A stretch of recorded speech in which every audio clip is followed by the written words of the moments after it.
ଶ୍ରୀ ଜଗନ୍ନାଥ ସାଙ୍ଗମାନେ, ଆଜି ମୋ ଭାବର ଠାକୁର କାଳିଆ ପାଇଁ ମୋ ଅନୁଭୂତିରୁ ପଦେ। ଭକ୍ତିରେ ଶକ୍ତି।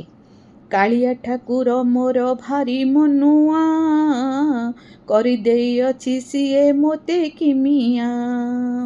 ମନ ଖୁସି ଥିଲେ ଦିଏ ସାରା ଦୁନିଆ, ଆଖିରୁ ତା ବୁଝା ପଡ଼େ ନ ହୁଅ ଛାନିଆ। ମୋ ଜୀବନ ତା ଚରଣେ ଦେଇଛି ବିକି, ସବୁ କଥା ବୁଝିଦେବ ମୋ ଚକାଖି। ଜୀବନ ଜଞ୍ଜାଳେ ମୁଁ ହେଉଛି ଘାଣ୍ଟି, ମାଗୁଣି ତା ପାଖେ ମୋତେ ଦେବାକୁ ଛୁଟି। ଜୀବନର ସବୁ ଆଶା ପୂରଣ ହେଲା, ଦାୟିତ୍ୱ ମୋ ଯାହା ଥିଲା ସବୁ ସରିଲା।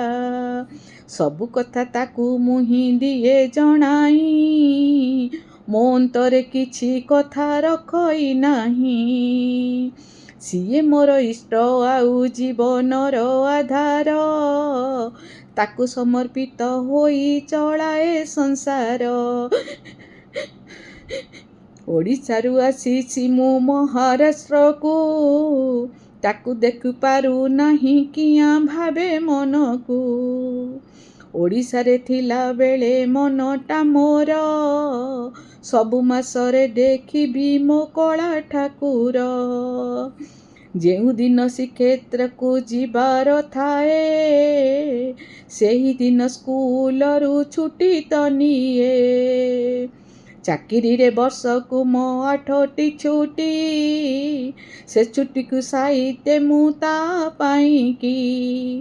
ଭାବର ଠାକୁର ମୋର ଭାବରେ ବନ୍ଧା, ପୁରୀ ଯାଇପାରୁ ନାହିଁ ବୋଲି କଲା ସୁବିଧା।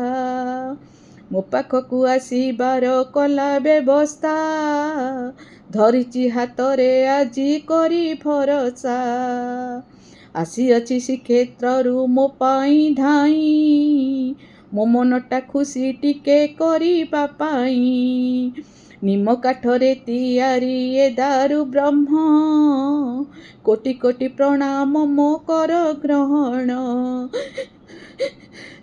ପ୍ରଭୁ କର ଗ୍ରହଣ। ଚିରଦିନ ପାଇଁ ଆଖି ତୁମକୁ ଦେଖିବ, ମଲା ପରେ ଆତ୍ମା ଯାଇ ତୁମକୁ ଭେଟିବ।